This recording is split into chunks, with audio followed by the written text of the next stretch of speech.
Hello लोगोफोर good morning नोंथांमोनखौ आंनि गोदान भिडिअ बरायनानै लाग्रोबावनाय जालायबाय। आं दिनै नोंथांमोननो फिन फोरमायबावनो फैदों दि मैया आं लाइभआवबो बुंखादोंमोन कर'नाया केरेलायाव जाबाय होननानै। दा केरेलायावल' नङा, जोंनि बेंगालरावबो, जों थानाय बेंगालरावबो जाफैबायनो माने नुदों आरो निउसावबो जोङो। ओमफ्राय दा आङो हिन्जावखौ दोननो थांदोंमोन ना, दोननो थांनायावबो जोंनि मालिकआ खिथादों आरो बेफोरबायदि होननानै। बावहाय माने कर'नानि थाखाय हस्पिटालफोरखौ एकदम रेडि खालामजोबखाबायनो, कर'नानि आलदा काउन्टार माबा माबि खालामजोबखाबायनो। निउसाव गावसोर नायदों आरो गावसोर नायनानै जोंनो खिथादों दा। ओमफ्राय दा जोंखौ बुंदों बेदर जानाय माबा जानायफोरखौ, बेदरफोरखौ जानो नांला होनदों आरो। सिखान जानाय बा माबा माबि जानाय बेदरफोरखौ जानो नांला आरो, जा नर्माल ओंख्रि दं बेफोरखौनो जा, बिदि माबाफोरखौ बेदर माबा माबिफोरखौ दा जाथ'सै होननानै जोंखौ बुंदों आरो। दा बिराद साबधान थानाया मोजांसैलाय आरो, मानो होनोबा थाखा गैया फैसा गैया थांब्रबबायनोबो, न'आव थांफिनबायनोबो। आरो कर'ना टाइमाव जुदि लकडाउन जायो, जेब्ला एकदम थांनो थाखाय राहा गैया जायो आरो, ओरैबो थांनो मोना ओरैबो थांनो मोना, गेजेरावनो थानांगौ जायो। बै समावबो जोङो 2021आव जानाय समाव जोङो बेयावनो थानांगौ जादोंमोन, बिनिफ्रायनो थांनो मोनाखैमोन आरो जोङो।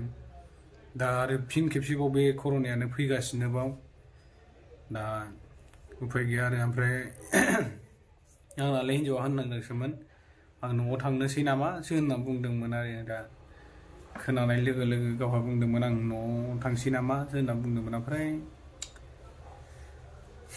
न'आव थांनोबालाय बोरै थांनो, आंबो थाङाबा जानाय नङाना, रावबो थांग्रा गैया, हगार हरनोबो हानाय नङा बेखौ हारसिंनो, बेखौनो आं बुंदों आरो। दा आंबो थाङाबा जानाय नङा, आरो थांनानै मालाय न'आव मा खालामहैनो, बेयावनो जिखुनु लकडाउनफोर जायोब्लाबो माने टाइमिं दं नालाय बाहायबो, बाजार खुलिनायनि मानायनि।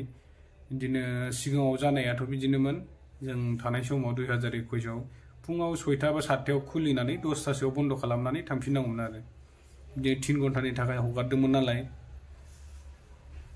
कारफिउ होनाय समाव 3 घन्टानि थाखाय खुलिनाय हगारदोंमोन। जोंनाथ' रेसन दखान नालाय, रेसन दखाना 3 घन्टानि थाखाय खुलियोमोन आरो। ओमफ्राय जिखुनु दखानानो 3 घन्टानि थाखाय खुलिदोंमोन आरो, रेस्टुरेन्ट होन मा होन 3 घन्टाल' आरो, बाखि बिनि माबायाव खुलियाखैमोन। दा फिन खेबसेबाव बेनो लकडाउनावनो जागोन बायदि आरो। दाथ' हस्पिटालफोरा रेडि खालामजोबखाबायबाथ' बिराद गिनांगौनि खोथा दंसैलाय, गाव मास्क लाफिननांसिगौ, बेफोरबायदि लाफिनाबा जानाय नंलालाय आरो, नङा होमबा?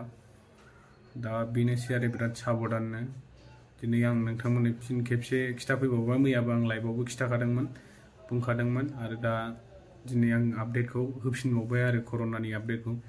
कर'नानि आपडेटआ बेनोसै आरो, दा एकदम गिनांसिगौ। माबायावथ' मैया सानसेयावनो 2000 केरेलायाव 2000नो, एकदम जायगायानो गैलालायनो, दा हस्पिटालावनो ओरैबा ओरै जालायबाय आरो।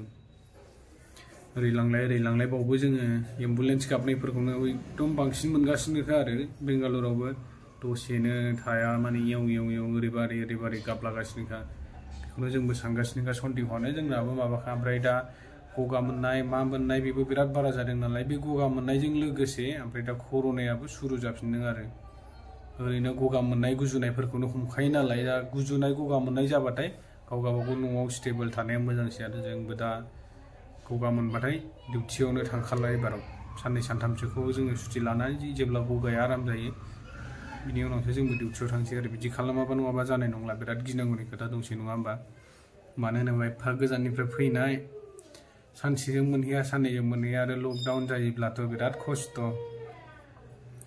कर'ना टेस्ट खालामनाय मा खालामनाय, दा भेक्सिनेसनफोरबो आरो लाफिनबावनांगौ जायोब्ला, गोदान लाफिनबावनांगौ जायोब्ला, सिगाङावथ' जों लाखांखाबाय, दायो आरो दा फिन खेबसे फैनानैबाबो दा मा भेक्सिनेसन होबावगोन नैबे कर'नायावबा, बेखौनो साननो गोनांसै आरो। माबायदि कर'ना दानियाबा, बिराद स्ट्रंफोर जानो हागौ, ओंखायनो एकदम गिनांसिगौ आरो।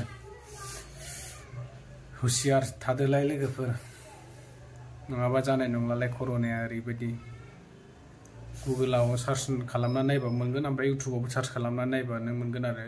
केरेलायाव बेसेबां जादों दा कर'नाया, बेखौ नोंथांमोना सार्च खालामना नायबा नुगोन। आरो बेंगालराव माबायदि जानानै दं बेखौबो नायब्ला नुगोन आरो। ओरैबायदि दाथ' बुंनाय मथेब्लाथ' ओरैबायदि जानानै दं आरो ना, केरेलायावथ' नुखाबायानो, जों निउस नायबाय थाखादों सानफ्रामबो, बिराद गिलु बालु जाबाय।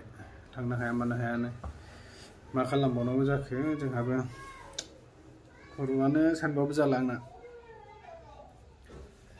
ओरै सानबा ओरै जाया ओरै सानबा ओरै जाया मोजां खामानि खामायनो फैलायबाय आरो दा मोनसे ग्रोब लोगो मोनफैलायबाय जिखुनु जाया बेमारानो जाया मानो केरेलायाव मानो सिगां जाग्रोयोथाय आं बेखौनो बुजि मोना आरो केरेलायाव सिगाङावबो कर'ना फैनाया बेयावनो केरेलायावनो फैग्रोनाय बायदि जादोंना बांसिन केरेलायावनो जाग्रोयो आरो दा फिन खेबसेबो केरेलायावनो जाग्रोदोंआनो बिनिफ्रायनो सुरु जाजेनलायबाय नै दा केरेलायाव जाबायबाथ' जोंनि बेंगालरावलाय माथो बेसे गोजान दङ बेयावबो सानै साथाम मोनजेनदों होननानै बुंखाबाय नै दानो आरो दालाय बेसे गोबाव नांबावगौ बे बर्डारावलाय केरेलाजों बेंगालर नांजाबलायनाय बर्डारफ्रावलाय नङा होमबा दा बेनि थाखायनो आरो जोंबो बिराद गिनानै दङ दा नोंथांमोनाबो बेंगालरफ्राव थायोब्ला बा केरेलाफ्राव दङबा नोंथांमोनाथ' मिथिखाबायानो केरेलायाव थाग्राफ्रा दा माबायदि जानानै दं नोंथांमोना कमेन्ट खालामहरनानै खिथाबानो जाबाय जाहाथे जोंबो मोजां गावखौनो गाव साबधान थानो हायो केरेलानिफ्राय सोरबाफोर भिडिअफोर